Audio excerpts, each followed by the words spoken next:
Hi, can you tell us your name, please? Hi, I'm Mike Lewis. Hi, Mike Willis. How you doing today? I'm pretty good. All right. So, are you aware that we're here to ask you a couple questions about the history of macaroni and cheese? Yes, sir. All right. So, do you know the history of macaroni and cheese? I don't know the history of now. I have not. Okay. So, if someone were to ask you what you thought the history of macaroni and cheese, what would you tell them? Where do you think it originated from?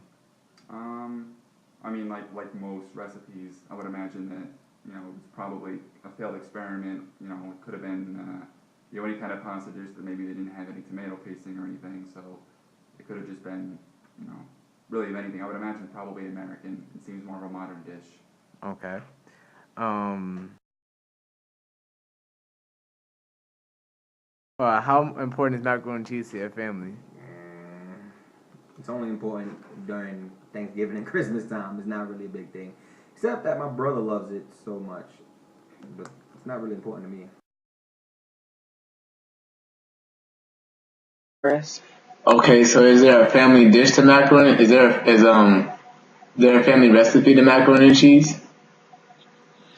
Well, my mother and my grandmother makes it two different type of ways. What my mother does is that she takes black cheese and she cuts it up inside of the noodles and she puts it in the oven like that. What my grandmother does though is that she makes some type of cheese sauce, which requires you to put the black cheese into a pot and melt it and pour it over the elbows and then bake it. So I guess that really depends on the individual. Okay. Do you think that macaroni and cheese is healthy? Well, I guess that really depends on the type of cheese that you put inside of it. With macaroni and cheese, you can really put any type of cheese inside of it. I will say that if you want to be on the healthier side, you will put something like low fat cheese or skim milk cheese, maybe even provolone, something on the skinnier side.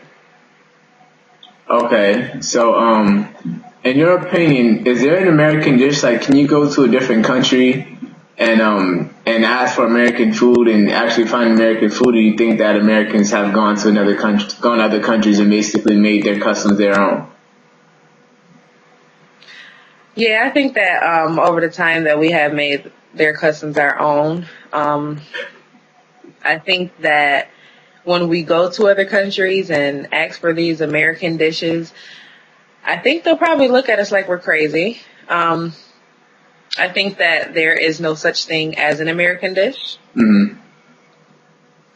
So to answer your question, I think that it basically, we custom from other countries. Yes.